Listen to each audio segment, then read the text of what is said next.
fait oh, est-il dans ton jambe trop, dans il est à ma bonne misère oh, est-il dans ton fait oh,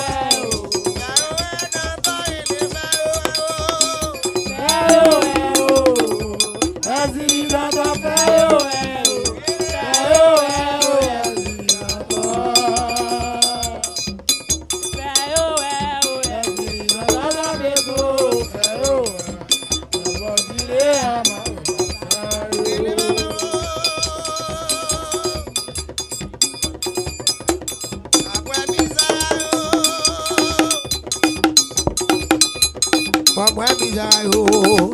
n'a fait oh, est-il dans toi, n'a fait oh,